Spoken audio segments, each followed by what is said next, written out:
President Biden doubling down on his debunked claim that Republicans want to sunset Social Security and Medicare. Watch this.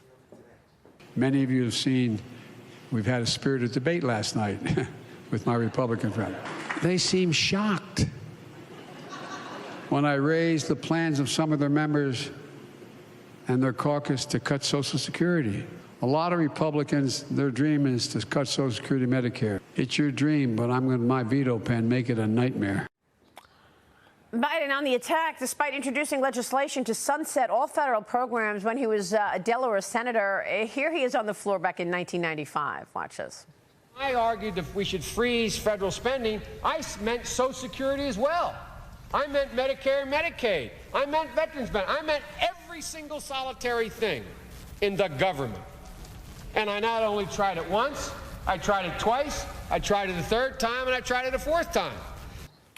Joining me now is New York Congresswoman, House Ways and Means Committee member Claudia Tenney. Congresswoman, it's great to see you as always. Thanks for being here. You introduced a resolution on Tuesday reaffirming Republicans' commitment to these programs, and yet the president keeps saying that the Republicans want to cut them. Yeah, can you imagine if the mainstream media gave Joe Biden the same kind of media review that they give George Santos and other people? I mean, it is incredible the amount of duplicity that is coming from this president in terms of lying. We want to preserve Social Security. And Maria, I hate to disclose this, but I just became eligible for Social Security last week.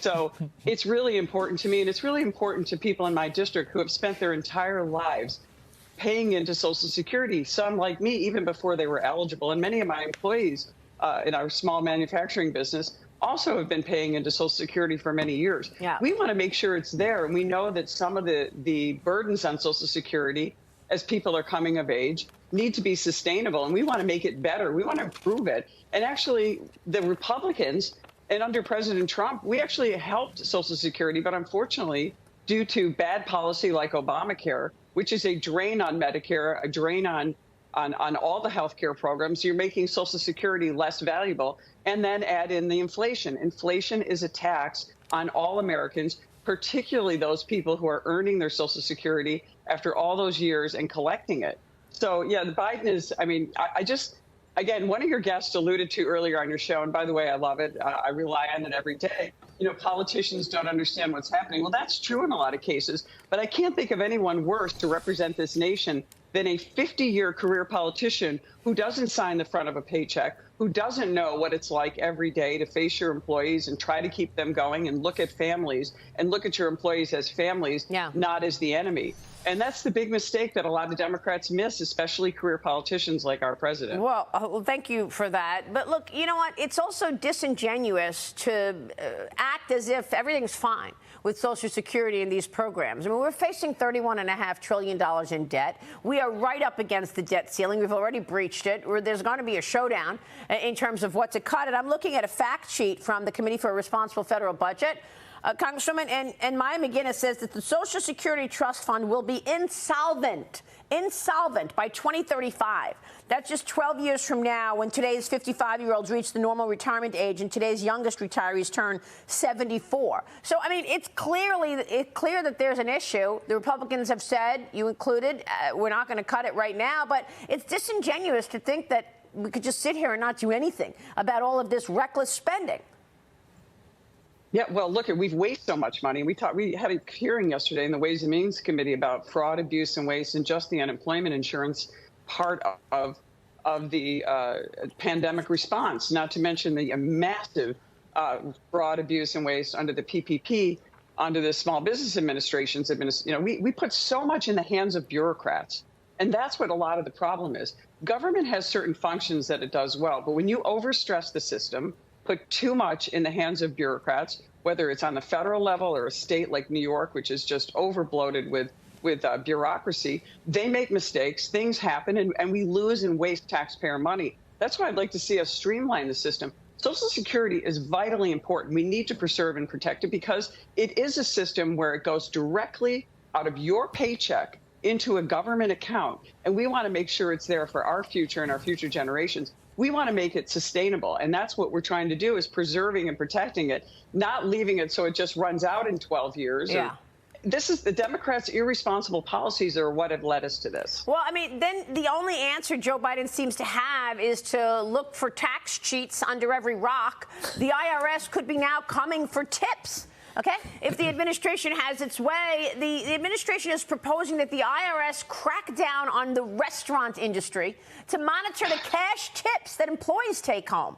What a nightmare is that for somebody who's living paycheck to paycheck, relying on tips, Congresswoman?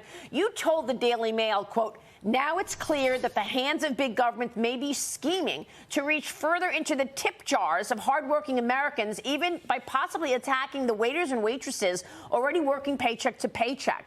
Congresswoman, this is incredible. How much money does he think he's going to get by attacking those hardworking waiters and waitresses who are living on tips? Well, it's unconscionable, and you know this numbers. If you tax the rich all the way to the end, 42% of our federal tax revenues come from the 1%. But to go after waitresses, I was a waitress. I remember when I was a waitress, I made $1 an hour, and then I relied on my tips, and I couldn't wait to get a job. I went and cleaned hotel rooms, and it was a $5 fixed minimum wage, and I thought that was great. But this is the kind of thing where you're not going to solve our budget problems by going after hardworking Americans. And the restaurant industry was really crushed during the pandemic. Unemployment insurance, $8 billion was stolen from literally small businesses across New York. Terrible. We talked about that in Ways and Means. The state of New York needs to make these businesses whole. They were forced to shut down, and now they're forced to pay the price, and they continue to expand benefits. And I say benefits in New York to a point where we can't afford it any longer. Yeah, you're right. And this is the same. I say the perfect incubator. Look what to do, not to do at what New York State policy is. That's what the federal government shouldn't be doing. And unfortunately, the leaders on the Democratic side in the House of Representatives came from the New York State Assembly, and the leader on the Senate side, Chuck Schumer, came from the New York State Assembly. They don't know how to operate fiscally conservative or fiscally responsible budgets. This is why we need the majority right now with Republicans. And I think Kevin McCarthy's leadership right now, we are standing up to the Democrats. And I'm really, really proud of our Republicans for sticking together right now. So far, it's looking really good this year. Well, look, the border is another issue for New York, right? And Todd Pyro, you've covered this so well. But I just want to point out that 4 men were arrested yesterday in connection to a fentanyl lab that was disguised as a car rental in Houston. Okay, they're out on bail already. Texas DPS raided the building late last month. They found possible fentanyl precursors from China and other drugs. They believe the lab is linked to the Mexican cartels. So, Todd, this just tells you that fentanyl is being produced in America, not just Mexico. This is a Houston lab making fentanyl. And to that point, Congresswoman, we had a guest on my show yesterday whose son died of fentanyl poisoning, and I asked her point blank, did you hear anything in the State of the Union that made you confident that President Biden is addressing this problem and is on it? And she said no. What about you? Did you hear anything that gave you any confidence that we are going to actually do something tangible to stop the fentanyl poisoning of America? 89 seconds. I didn't hear anything that was actually action-based. I'd like to see action items out of the State of the Union. I mean, look, the State of the Union was this is all a dog and pony show for Democrats and what they want to hear about taxing the rich and, spending more money, not about real solutions. And the scourge of fentanyl is really a tragedy. So many people, affects every life.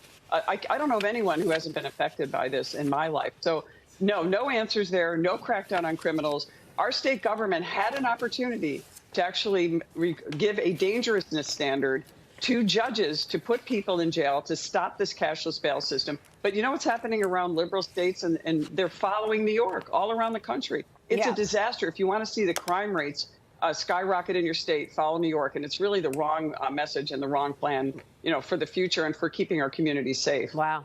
Congresswoman, thanks so much for your leadership. We'll be watching your important work. We appreciate you joining me.